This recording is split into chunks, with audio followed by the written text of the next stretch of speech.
I'm still annoyed about us dropping points with that draw that we had against Atleti. And we don't even really have time to properly reflect on that match because I already have to look forward to our next game that's going to be kicking off in a couple of days. The Champions League playoffs are here. And on Tuesday in England at the Etihad, Real Madrid will be taking on Manchester City. I mean, like, we don't even really get a chance to rest. I told you guys, these games are coming as fast as Amazon Prime packages every 2 to 3 business days. It's actually crazy when you think about it. But I need to know what you guys are saying because this match right here, these two legs are going to be very crucial for the rest of our season. I think this playoff round right here against Man City is going to be a huge indicator on if Carlo Ancelotti sees out the rest of this season or not. But you already know what I'm about to say. This is a must-win game. We got to go out there and get a dub in this first leg because I'm trying to advance to the round of 16. So I'd like to set myself up very nicely for the second leg at the Bernabeu. I don't want to go to the Etihad and be messing around. Now, I feel like I'm annoyed about quite a few things. As I alluded to when I started off the video, right? The Madrid derby, I think we should have beaten them. The fact that those scumbags got anything from that match is a disgrace. But I'm also annoyed that I'm even in the Champions League playoffs. We have nobody to blame but ourselves for why we have to play Man City across two legs just to qualify for the round of 16. And what's so crazy is that we all know on a normal year, this kind of matchup is what you're going to get in like the Champions League semifinals. And this is basically the Champions League Classico. I mean, how many times in a row are we going to have to play Man City in the UCL? It's actually getting tiring at this point. Like, I think in the last 5 years, we played them 4 times. We knocked them out last season. We went to penalties. But then the season before that, they did us. And to be fair, Man City, they do have a good record against us. But look, man, this is what happens when you don't take care of business. If you would have told me that you would have needed in this new Champions League format, right? You would have needed to just finish in the top 8 and you automatically qualify for the round of 16. If you would have told me that Real Madrid would be one of those teams that would be having to fight in the playoffs, I would have told you that you were lying. But yet here I am.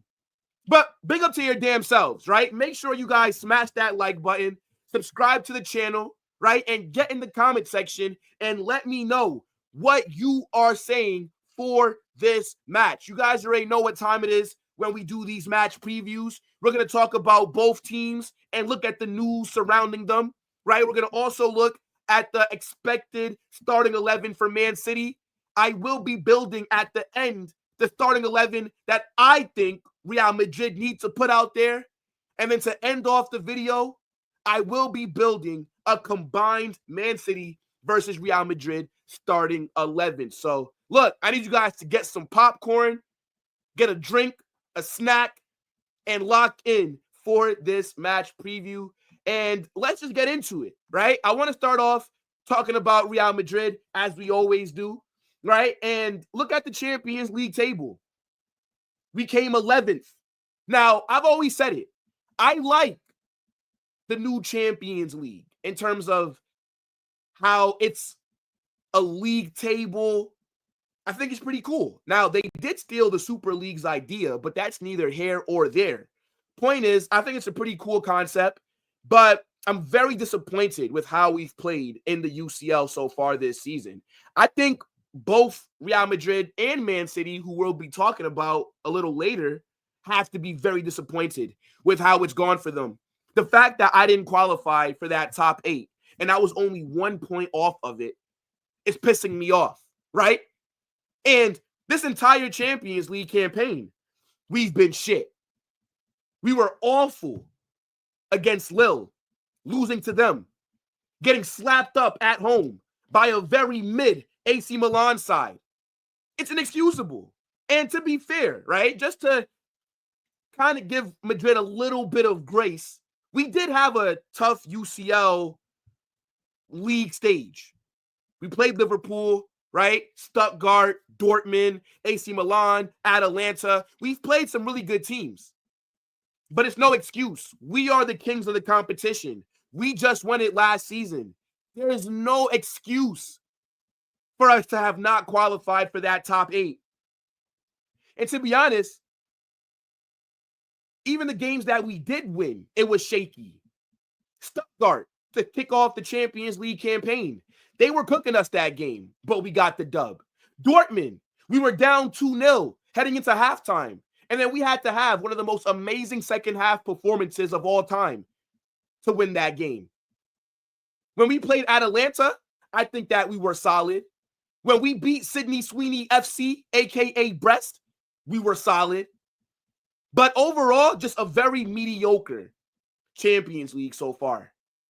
And to be honest, I don't know if you can consider us favorites to go and win it, which is crazy to say. But we'll talk a little bit more about our form. Now, looking at the league side of things, right? You know, the league is your bread and butter. We are currently sitting top of La Liga, right? After that draw against Atleti. And you know what I'm saying? Look, a lot of people tried to banter us. A lot of Barca fans were getting super excited because we dropped points. But guess what? It's still lonely at the top. You absolute scrubs. Now, am I happy with how we've been in La Liga? Not necessarily, even though we are top. I feel like we've dropped points in games that we shouldn't have. And we'll look at the form. But the league is important in terms of these Champions League conversations because the league is where you play a majority of your season. This is where you're going to be able to experiment with some different things and where you'll be able to pick up form. But at the time, we are top. Now, looking at the form that we've been on, right? We just got that draw against Atletico Madrid, and we will be talking about that in a few seconds. But before that, right, we beat Leganés in the Copa del Rey quarterfinals 3-2. We did lose to Espanyol a few weeks ago, 1-0, which is a really bad result. Look, you see all the W's that we've gotten, like we beat Brest, Real Valladolid, RB Salzburg, and I think we did have a nice little run after Barcelona absolutely destroyed us in the Spanish Super Cup final. But despite us getting these dubs, I think that the performances have been a bit shaky. Now, where I do feel some confidence with this matchup is that against Atleti on Saturday, we played really well. Like, let's be honest, chat. We should have beaten them. We should have gotten the 3 points. But, it's hard to beat 12 men because we had to go against Atleti and the refs in this game. That penalty decision is still so crazy to me. Tchouaméni did not touch him. Samuel Lino ran into him. And it was not a clear and obvious error. But regardless of that, I still think that we did enough where we could have won this game, but we were not clinical. But that performance that I saw in terms of the way that we defended, right? The way that we were able to control possession, and especially in that second half when Vinicius woke up and we were creating all those opportunities. We should have killed them this game, but we didn't. And again, the draw, it does feel like a loss just based off how the game was going. But to be fair, I did like the performance. And I definitely hope that we can carry this kind of performance into the game versus Man City. Now, I don't want to see this back line versus Man City because we know, right, that Atleti, they don't come to play football, right? They come to just stink their way to get something, right? They will play terroristic football for 90 minutes. They're fully happy to do that. And we saw it in this game where they sat back and tried to soak up pressure and just hit us on the counter. And I think that we dealt with them good. Now, against Man City, it's not going to be like that, right? City are not going to sit back and just let us have the ball. Absolutely not. We know that Pep Guardiola does not adjust his tactics. But look, if we can have Griezmann and Julian Alvarez and these other players in Asensio and Tchouameni's pockets, why can't we say that against Man City? You know what I'm saying? But last game that we played, 1-1 draw. I think that we deserve to win. I think that we outplayed Atletico Madrid again because we've cooked them, in my opinion, in both Madrid derbies. But for some reason, these guys just always seem to get some points against us. It's just very jarring, but whatever. Let me know what you guys are saying for Real Madrid's form, right? And what players do you think definitely need to step up in this game? Now, let's talk about the ops. At this point, I feel like Man City, we're going to be seeing them every year in the Champions League until I die. Like, when I found out after the Brest game that we would either get Celtic or Man City in the draw, I automatically knew it was going to be Man City. If you think that UEFA were going to pass up on an opportunity to have Real Madrid versus Man City again, then you're out of your mind. But let's focus on them for a second. So I know how I was talking about Real Madrid's Champions League campaign being shit. Well, look at Man City. And this to me was a huge shocker, right? I don't think anybody expected Man City to have this kind of fall off this season. But they didn't even qualify comfortably, right? Like they barely got through. It actually took Man City until the last game of the league phase for them to be able to qualify. And they finished 22nd. Like, imagine that. What are the odds that we draw them in the playoffs? It's just like fate at this point. But I think Man City, right? Champions League, they've not been good. I mean, Man City in general, this entire season, have just been a shell of their former selves. Like in the UCL, right? In the 8 games that they played, they only won 3 times. They've drawn twice, and they also lost 5. They only had a +4 goal difference. That is insane. Like, Man City down there at 22nd. Real Madrid coming 11th. Who would have thought? Literally. Because not me. But just to kind of look at what they have going on in the Premier League, right? City, they're not even in the title race anymore. They're in the top 4 race. Now, look, Man City have been terrorizing England for the last 5 years, basically, right? They've won, I think, 4 out of the last 5 Premier League trophies. They've basically turned the Prem into a farmer's league. So the drop-off was inevitable. But I don't think anybody would have expected them to fall off of a cliff like this. Again, they are not in a title race. They are 15 points behind Liverpool. They are 9 points behind Arsenal. City right now have to worry about trying to make top 4, right? In 24 games, they've won 12, they've drawn 5, they've lost 7. It's actually crazy when you think about it. Like there was at one point throughout this season where looking at their recent form, and maybe we're not going to even go back that far, but I think they lost like 12 or not lost, but they just didn't pick up a win in like 12 straight games. Something crazy like that. Pep Guardiola, this guy looks stressed out, doing post-match interviews with his face all scratched up.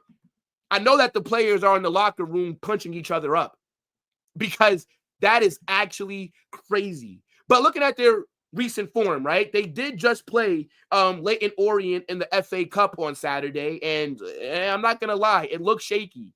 And I'm not going to really go too much off of that game because they did rotate and play a lot of their bench players and some of their academy. So I'm not going to really get onto them that much. But it is a pattern of just kind of like shaky performances. Because even before that Leyton Orient shaky win, they got absolutely slapped by Arsenal 5-1 at the Emirates. And that to me is crazy because that's kind of like a statement that Arsenal made against Man City. And I said it, if City can play like they did against Arsenal, oh my goodness me, I would feel a lot more confident about this game. Because, you know, we all know the defensive issues that we have. We'll talk about that a little bit later. But it was crazy, man. And then just look, right? Like, see, they did beat Club Brugge 3-1 in the UCL. You know, they beat Chelsea 3-1. They lost to PSG 4-2. Mind you, all these games are shaky. Like, City have not looked dominant in a very long time. So I would say that this is a pretty good year to get Man City. The issue is the injuries that we have at Real Madrid. So I'm definitely not gonna write them off. And they're definitely not a team that I wanted to see in the UCL, especially in the playoffs. But this would be the best time to play them. Just being very honest. Now, I know that Man City have a few injuries that they're dealing with, right? Such as Nico Gonzalez, the midfielder that they signed on deadline day, is already injured, right? He got injured in the first half versus Leyton Orient, and they're saying that he is a doubt for the game against Real Madrid, which is a massive blow for them because their midfield, Man City's midfield, has been a disaster. And we know that our midfield is a strength that we have. And I thought that him being brought in, he was definitely going to start this game. But it's looking like he has a hip injury, and there's no time frame right now for his return. So he may be out there against Real Madrid, but more than likely he will not. Now, you also got Jeremy Doku, who may not be available. Nathan Ake as well. Rodri did his ACL, so he's out for the season. Oscar Bob, he's dealing with an injury as well. And I think he might be able to make the bench. But again, we just got to keep an eye on it, right? One thing is for sure, though. Rodri will not be available for this match. So here are the few injuries that Man City are dealing with. Obviously, right? Some key players being out, most notably Rodri, because without Rodri, they've just fallen off of a cliff. It's actually crazy when I think about it. But, you know, maybe they will have Jeremy Doku, Ake, and Oscar Bob on the bench returning for this game. And possibly Nico Gonzalez. I hope that Nico Gonzalez is not fit. I would love to go against that midfield pivot of Bernardo Silva and Mateo Kovacic, to be honest. But yeah, let us know what you guys think about their injuries. And then here is the expected starting 11 that I think Man City will play against Real Madrid. So I believe that they'll be out there in the 4-2-3-1, right? And I think Ederson will return. I don't know what's been going on this season, but Ederson has been getting dropped sometimes for Stefan Ortega. But I don't think that Pep's going to start Ortega against Real Madrid. I think in a game like this, you got to go with your proven world-class goalkeeper, and that is Ederson. At right back, right, City are kind of going through a similar issue like we are. They don't have a right back that they can really rely on. Kyle Walker just went to AC Milan in January. I don't think that they necessarily trust Rico Lewis. So we've been seeing Matheus Nunes starting at right back. And Matheus Nunes is a left midfielder, okay? So that area is definitely one that I think Real Madrid can target with Vinicius going against him.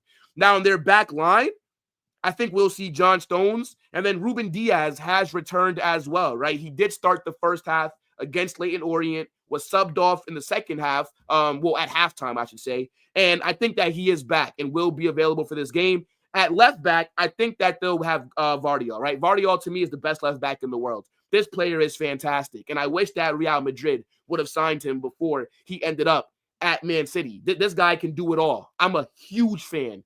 And whenever people ask me, oh, Carnage, what left back would you want at Real Madrid? Well, if I could pick anybody in the world, go out there and get me Vardiol. But you know, maybe if Man City get relegated with these 115 charges, we'll come shopping. You know what I'm saying? But the midfield, I was expecting Nico Gonzalez to start this game, but with his injury being unknown right now, I think we will have to see Kovacic and Bernardo Silva. Now, maybe Pep might go for Gundogan, but Ilkay Gundogan, he started the whole game against Leyton Orient. He played 90 minutes. I don't think that he'll start this game. And this is where we can exploit them because they don't have a defensive presence in that midfield. That pivot is weak as hell. Bernardo Silva can't do 5 push-ups in a row. Kovacic, I think, has been decent for them this season, right? And by the way, big up to Mario Kovacic, bro. Look, I still remember when you were here, but yeah, this pivot is what I've seen them go with in big games. And with the Nico Gonzalez injury, I just don't know what other options they might have. And I think we can exploit this because of the lack of defensive cover here. Now, in attack, I think we get Phil Foden on the right. I think that Omar Mamouche will start in the 10, kind of playing as like that second striker behind Haaland. And then I think Savio, my guy, Savio is a baller, will start on the left. And then I think Erling Haaland will 100% be up top. And this is why I'm a bit nervous, because despite how shockingly shit Manchester City have been this season, you cannot write them off with that attack. Like, I do not want to see Lucas Vazquez and Fran Garcia in this game. I'm gonna be completely honest. If Lucas Vazquez is out there, it just might be GG's. I'm not gonna lie. This guy, I don't think he's gonna be able to handle this attack. So I mean, look, we'll see what happens. But despite how shit Man City's midfield and back line is, that attack is the reason why you could never actually sleep on them, right?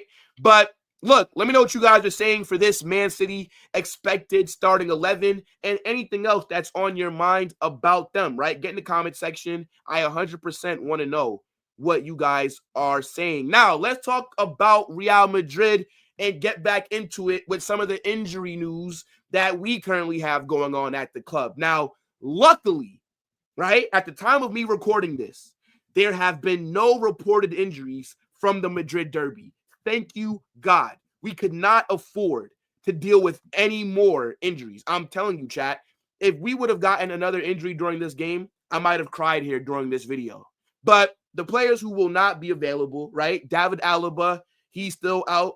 Rudiger, he's out as well. And then obviously Militao and Dani Carvajal. If you actually think about it, this is my back line. Like, this is my starting back line, basically, that's out injured. It's so crazy. If only there was a time in the season where you could strengthen your squad and make some signings to help you for the second half. If only there was a transfer window that you could make some signings, because clearly my board do not know that the January transfer window is for you to sign players. But that's okay, right? We'll just not make any signings and have to go against Man City and still have to go deep in all these competitions and have the expectations to win it. But Militao, Carvajal out for the season, ACL injuries. And then Rudiger got injured after the Espanyol game. Same thing with David Alaba. And yeah, I mean, it's just actually crazy that when Alaba comes back from injury, he gets injured again, right? Rudiger, who's been here for the entire season, but he was overplayed because of the injury crisis, is out. So, look, man, again, we are going to need God on our side when it comes to the defending. Now, let's get into my favorite part of these match previews, and that is building the starting 11 that I want to see, right? I used to do the expected starting 11, but Carlo Ancelotti just throws me for a loop, and I just can't really tell you what the hell this guy actually wants to do. So I'm going to just switch it up, and I'm going to just do the starting 11 that I want to see. And then we'll see how close to accurate it is when Carlo drops the official 11. But in goal, right, I want to go Thibaut Courtois, okay? Best goalkeeper in the world. And this guy is going to have a very busy 2 legs. Let's just be honest here, right? I think that we are going to need Thibaut Courtois to be on his A game. And I don't have any issues having to rely on him because he's bailed us out so many times. Now, at right back, I think that we got to go Valverde, right? I do not want to see Lucas Vazquez starting against Man City because unlike Atleti, right? And against Atleti, Lucas Vazquez had a very good game. That our entire back line played very well. But Atleti, we knew that they were going to sit back and look to hit us on the counter. That is not going to be the case with Man City. they will attack us. Savio, very aggressive winger. Jeremy Doku might be back coming off that bench. You know what he does to right backs who are over the age of 30 years old. I am not trying to see Lucas Vazquez trying to contain that Man City attack. Valverde is the best option that we have in these big games. You must start him at right back. Now, at right center back, we are going to go with Raul Asensio. What a defender. This guy is a Rolls Royce of a midfielder. He is the one positive, of a midfielder, of a defender. He is the one positive that we've had throughout this injury crisis. Because if we never got these injuries, we would have never discovered how great of a player that Raul Asensio is. So for me, he needs to be out there. And even when Alaba and Rudiger are back, he needs to be starting at right center back regardless. Now, at left center back, we got to go Tchouaméni, right? Tchouaméni against Atletico Madrid was fantastic. His best game as a center back, in my opinion. He was cooking. And I think he is the best option that we have next to Asensio because, to be honest, Jacobo Ramen got a chance against Leganés, and he dropped the disaster class. There's no way in hell that you're going to see any other center back pairing against Man City. Now, at left back, I think that you got to go Mendy, right? We need Mendy there for the defensive presence alone. Fran Garcia did a good job against Atleti, but again, he's not the best defensively. Ferland Mendy, I know that he's not had that good of a season, but he is the best defensive fullback that we have currently available. So in my opinion, right, he has to be out there because we are going to need to contain that Man City attack. Now in the midfield, this is where things might get a bit tricky. I think the double pivot, he's going to start Camavinga, right? Camavinga just came back from injury, was subbed on in like the 80th minute against Atleti. I think he has to start this game, and I think the double pivot will be Camavinga and Dani Ceballos. Dani Ceballos dropped the man of the match performance against Atletico Madrid. I mean, this guy has literally saved his Real Madrid career. He has been phenomenal these last few months, Dani Ceballos, and he's a player that I'm shocked at how much he's impressed me. But I think he will have to be in that pivot because we're going to need somebody to control it, right? We're going to need a very technical midfielder to receive the ball for the back line. This guy, again, unplayable against Atleti. Now, on the 10, you got to go man like Jude Bellingham, right? I mean, Jude, his form has definitely dipped lately. I think against Atleti, didn't play that well. He could have scored a goal, but, you know, his header, one hit the crossbar. The other fell straight to Jan Oblak. And yeah, I just think lately, last few weeks, Jude's not playing at that high level that we saw towards the end of last year, right? So I definitely am going to need him to step it up, but I don't have any doubts. You know, I know what Jude is capable of. Now, at right wing, we're going to go Rodrigo, right? Rodrigo, I think he was very good against Atleti. He was the reason that we got the goal. He's the one that beat the defender, put the ball into the box. Jude takes the shot, deflects, falls to Mbappe. Rodrigo's on amazing form right now. And I think, you know, we're not going to see him on the left because obviously Vinicius is going to be out there. But if these two can play like how they did in that second half, we should cook, right? Vinicius, slow first half against Atleti, but second half, different player. Was on smoke, Vinicius was. And look, Matías Núñez will be there right back, right? I think Rodrigo's going to have a much harder day going against Guardiola, but Guardiola can get got at 100%. Now, Vinicius, Matías Núñez, you got to cook him. This guy is either, if it's Matías Núñez or if it's Ricardo Lewis, you have to cook him. This guy's barbecue chicken, Vinny. Come on now. Let's not mess around here. And then obviously we got to go with Mbappe up front, who's been on some really good form second half of the season. Look, he's turned the corner. I think that Mbappe is back. Mbappe, I think, is going to be in for a very big game against Man City. And I'm excited to see it, right? But this is the starting 11 that I want to see. I want to know what you guys think about this, right? Get in the comment section. Definitely let me know if maybe you would make some changes. But this is what I think gives us the best possibility of winning and also controlling the game as well, right? Now, before we get on out of here, let's build a combined starting 11 between Man City and Real Madrid, right? We're going to look at form this season and also who's available, right? That's how we're going to be making our decisions. Now, we're going to stick with the 4-2-3-1 because both clubs run this formation consistently, so it just makes the most sense. Now, the only options that I think about in goal is it's either Thibaut Courtois or Ederson. But I think Courtois is a better goalkeeper than Ederson, and I think he has to get into the team here, right? Ederson been dealing with injuries, and sometimes when he's fit, he's been dropped as well. So this is what I'm going with for goalkeeper. Now, at right back, right, both of us do not have right backs. So if you're asking me to pick between Lucas Vazquez or Matias Nunes, I'm saying neither. We are going with Valverde. I think he's the best right back option that both teams have at the moment, right? It's actually crazy when you think about it. Now, let's get into the center backs. I think Man City's defense this season has been a disaster. Our defense has not been good either. But I think that's because of the injuries that we're dealing with. City can kind of have that same excuse.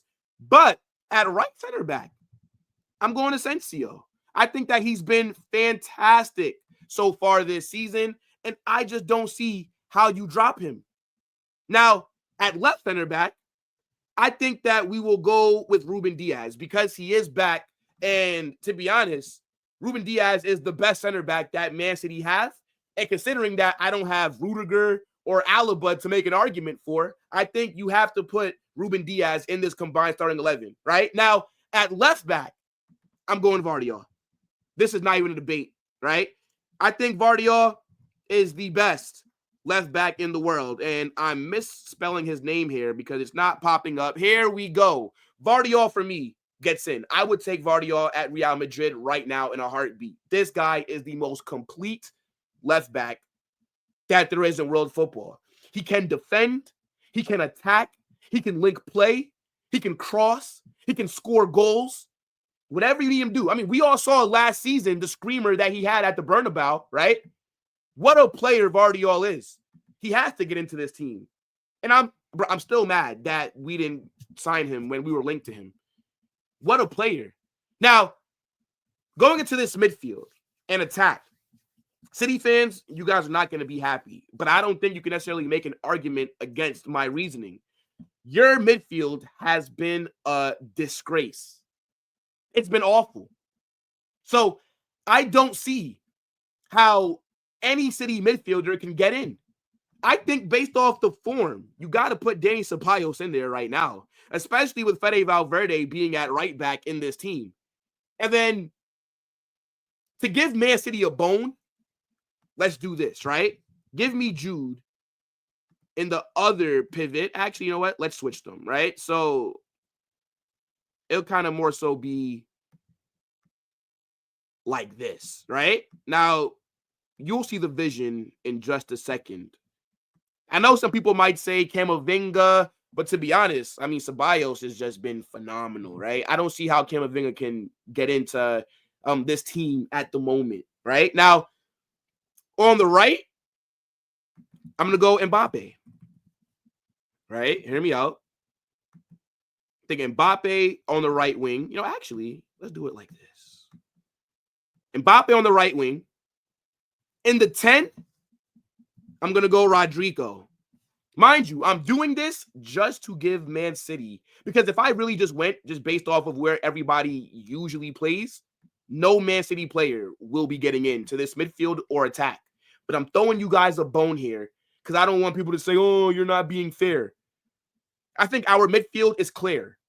Mbappe has to get in. Same thing with Rodrigo. I think Rodrigo and Mbappe walk into Man City starting 11. Same thing with Vinicius, who I think gets on that left wing. Again, if anybody thinks I'm being unfair, make an argument. Has Phil Foden been better than Rodrigo and Mbappe this season, or Vinny? No.